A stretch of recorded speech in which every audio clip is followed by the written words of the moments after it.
चलिए दोस्तों, तो आज के इस वीडियो में हम एक्सरसाइज 8.2 का क्वेश्चन नंबर 5 सॉल्व करते हैं। तो इससे पहले वाली वीडियो में हमने 8.2 का क्वेश्चन नंबर 4 तक पूरा सॉल्व कर लिया था। फर्स्ट टू 4 तक सारे क्वेश्चन हो गए थे हमारे। तो अगर आपने वो वीडियोस नहीं देखी हैं तो मेरे प्लेलिस्ट में जाकर उन वीडियोस को देख सकते हैं। उसमें आपको इस एक्सरसाइज के पहले क्वेश्चनों के सॉल्यूशन मिल जाएंगे। तो अभी हम सॉल्व करते हैं क्वेश्चन नंबर 5। तो चलिए एक बार इस क्वेश्चन को रीड कर लेते हैं, इसमें क्या पूछा गया है।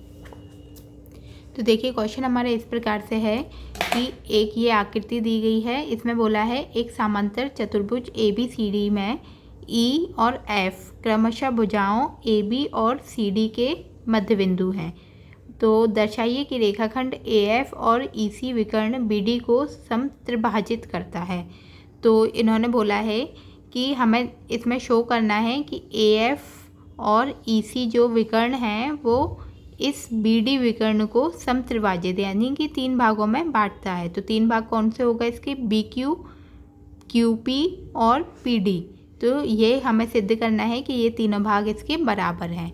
तो चलिए इस क्वेश्चन को सॉल्व करते हैं। तो सबसे पहले हम लिख देंगे कि जो हमें दिया गया है वो एक बार दिखा देते हैं।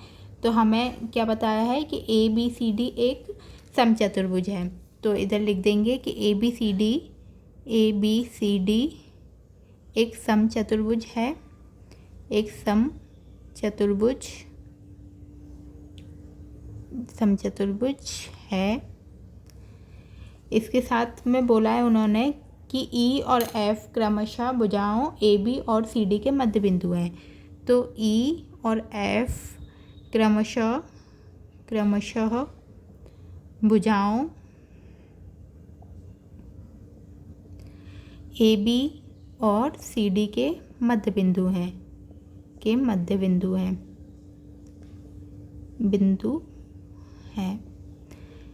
इसके साथ साथ में हमें सिद्ध क्या करना है वो लिख देते हैं। तो सिद्ध करना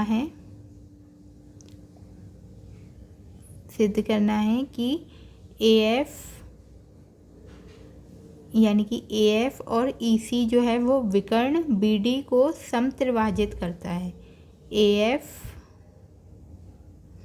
और EC जो है वो विकर्ण BD को समत्रिभाजित करता है।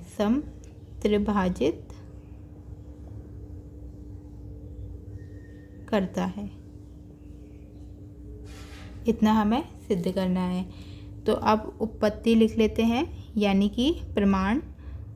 उत्पत्ति या फिर इसको प्रमाण भी बोल सकते हैं, मतलब हम इधर से हल करना चालू कर रहे हैं। तो सबसे पहले हमें दिया क्या गया है कि ABCD एक समचतुर्भुज है।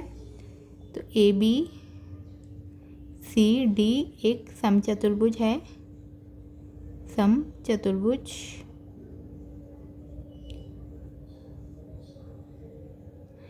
तो इस समचतुर्भुज में AB जो है वो समांतर है CD के, क्योंकि समचतुर्भुज की सम्मुख भुजाएं क्या होती हैं? बराबर होती हैं, समांतर होती हैं और बराबर होती हैं। तो AB जो है समांतर है CD के और AB जो है वो CD के ही बराबर है। तो इधर हम लिख देंगे कि AB जो है वो समांतर है CD के और AB जो है वो बराबर है CD के। रीज़न, समांतर चतुर्भुज की सम्मुख भुजाएं। समांतर चतुर्भुज की सम्मुख भुजाएं।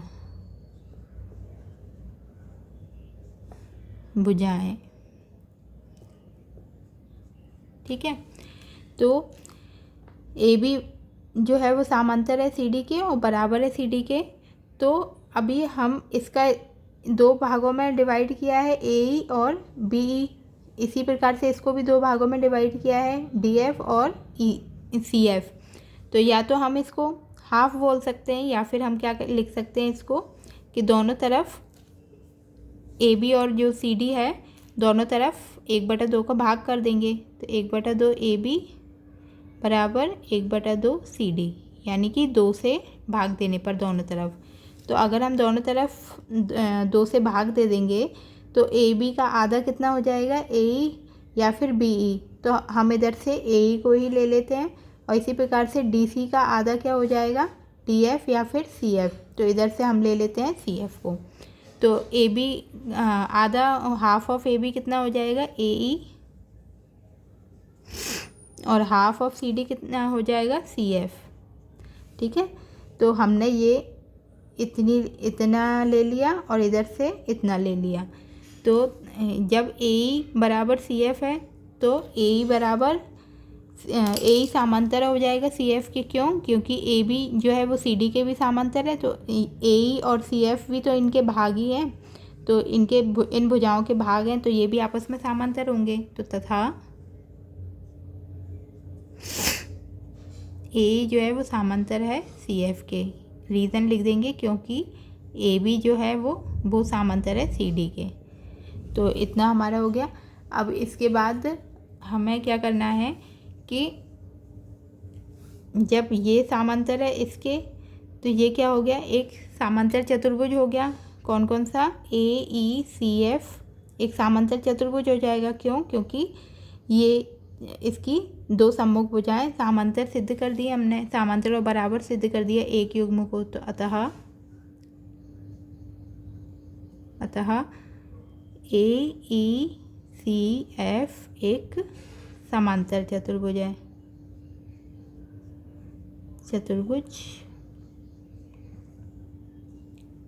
ठीक है। इतना हमारा एक समांतर चतुर्भुज सिद्ध हुआ। ठीक है, अब ये समांतर चतुर्भुज है तो हम त्रिभुज ए पी बी यानी कि त्रिभुज ए पी और बी, इतने त्रिभुज की बात करते हैं। ए पी और बी, इस त्रिभुज की बात करते हैं अभी। तो इस त्रिभुज में अभी यहाँ तक हो गया। अब मैं बाकी का रफ करके आगे का इधर सॉल्व करती हूँ। तो अभी हम लेते हैं त्रिभुज ए पी बी में, इतने त्रिभुज में। तो त्रिभुज ए पी बी में, त्रिभुज ए पी बी में ई जो है वो मध्य बिंदु किसका है? ए बी का। तो इधर लिख देंगे ई ए बी का मध्य बिंदु है, मध्य बिंदु है। ये क्या है? हमें दिया है। तो ई अगर मध्य बिंदु है तो ई क्यू जो है वो ए पी के समांतर हो जाएगा। क्यों? क्योंकि ए ई सी एफ एक समांतर चतुर्भुज है और इसकी भुजाएं ए एफ और सी एफ या फिर ए ई और सी एफ ये आपस में बराबर होंगी, समांतर भुजाएं बराबर होंगी। तो जब ए एफ और ई सी बराबर है तो ए पी और ई क्यू भी क्या होंगी? समांतर होंगी या बराबर होंगी। तो इधर हम लिख सकते हैं कि ई क्यू जो है वो समांतर है ए पी के, क्योंकि ए ई सी एफ एक समांतर चतुर्भुज है, एक समांतर चतुर्भुज है। ठीक है, तो यहाँ ये इतना हमारा सॉल्व हुआ। तो Q जो है हमारा वो BP का मध्य बिंदु हो जाएगा। जो अभी ये Q है तो हम इतना बोल सकते हैं BP का मध्य बिंदु है। क्यों? क्योंकि हमारे जो क्वेश्चन नंबर 4 था उसमें एक प्रमेय थी, हमने एक प्रमेय उसमें यूज़ की थी कि त्रिभुज की भुजा के मध्य बिंदु दूसरी भुजा के समांतर खींची गई तीसरी भुजा को त्रिभुज की एक भुजा के मध्य बिंदु से दूसरी भुजा के समांतर खींची गई रेखा तीसरी भुजा को समद्विभाजित करती है। तो ये हमारा क्या हो रहा है? इस भुजा को समद्विभाजित कर रही है ये बिंदु। तो Q जो है वो BP का मध्य बिंदु हुआ। तो इधर हम लिख देंगे Q जो है वो BP का मध्य बिंदु है। किसके द्वारा? जो पुरानी प्रमेय थी उसके द्वारा BP का मध्य बिंदु है, मध्य बिंदु है। तो जब Q BP का मध्य बिंदु है तो BQ और PQ क्या हो जाएंगे? बराबर हो जाएंगे आपस में। तो BQ बराबर किसके हो गया? PQ के। इसको हम समीकरण 1 मान लेते हैं। तो अब इसी प्रकार से हम ले लेंगे त्रिभुज CQD में। ठीक है, इस वाले त्रिभुज की बात करते हैं, यानी कि CQD इस त्रिभुज में। तो त्रिभुज CQD में, इस त्रिभुज में देखेंगे कि F जो है वो किसका मध्य बिंदु है? CD का मध्य बिंदु है। ये हमें दिया गया है, F जो है वो CD का मध्य बिंदु है।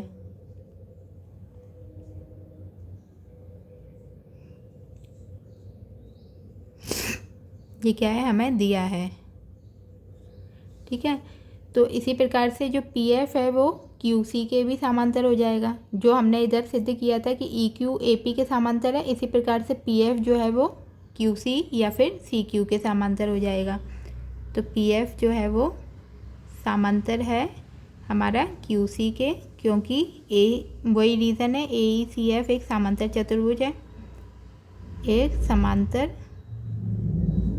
चतुर्भुज है। ठीक है, तो जब ये समांतर है तो ये P किसको काट रही है लाइन, किसको प्रतिच्छेद कर रही है, डी क्यू को। तो जो हमारी जो प्रमेय थी कि त्रिभुज के सम्मुख भुजा, जो हमारी प्रमेय थी कि त्रिभुज की एक भुजा के मध्य बिंदु, त्रिभुज की एक भुजा के मध्य बिंदु से दूसरी भुजा के समांतर खींची गई रेखा तीसरी भुजा को समद्विभाजित करती है। तो वही चीज़ इधर भी हो रही है कि Q जो है वो इसका मध्य बिंदु है डी क्यू का। तो हम इधर लिख सकते हैं इस प्रमेय के द्वारा कि P जो है वो डी क्यू का मध्य बिंदु है, डी क्यू का मध्य बिंदु है, मध्य बिंदु है। तो जब मध्य बिंदु है तो डी पी और पी क्यू क्या है, आपस में बराबर हो जाएंगे। तो डी पी बराबर किसके हो जाएगा, पी क्यू के। इसको हम समीकरण 2 मान लेते हैं।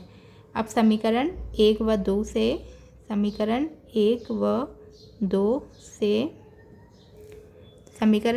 व 2 से देखिए कि दोनों के RHS सेम है, तो ये सब क्या हो जाएंगे, आपस में बराबर हो जाएंगे कि बी क्यू बराबर किसके है, पी क्यू के, और पी क्यू किसके बराबर है, टी पी के बराबर है।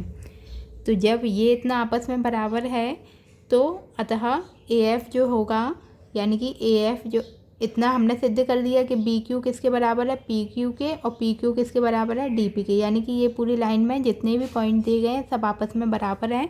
तो अतः हम कह सकते हैं कि ए एफ और ई सी जो है वो विकर्ण वी डी को समद्विभाजित करते हैं।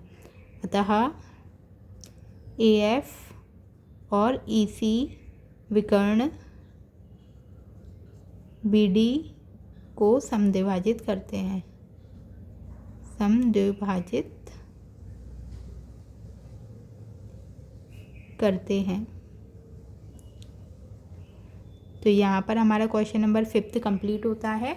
तो आप इसको स्टेप बाय स्टेप नोट करिए वीडियो को पॉज करके, तो आपको आसानी से ये समझ में आएगा। एक एक स्टेप को समझिएगा तो ये क्वेश्चन क्लियर होगा। तो इन क्वेश्चनों को क्या है, ये थोड़े लेंदी क्वेश्चन है, तो इनको 1-2 बार प्रैक्टिस करेंगे तब जाकर इनके कॉन्सेप्ट आपको क्लियर होंगे। और जैसा मैं पिछले वीडियो में कह चुकी हूँ कि इस चैप्टर को स्टार्ट करने से पहले इसकी जितनी भी प्रमेय है उनको एक बार रीड कर लीजिए, तो उनका ओवरव्यू ले लेंगे। तो वो सारे क्वेश्चंस इन्हीं पर बेस्ड हैं, इन प्रमेय पे बेस्ड है। तो आप इनको जितनी ज़्यादा प्रैक्टिस करेंगे उतने ज़्यादा आपको आसानी से समझ में आएंगे। तो आप इनको प्रैक्टिस करते रहिए। अगर वीडियो अच्छा लग रहा है तो इसको सब्सक्राइब ज़रूर करें, शेयर करें और लाइक करते रहिए। धन्यवाद।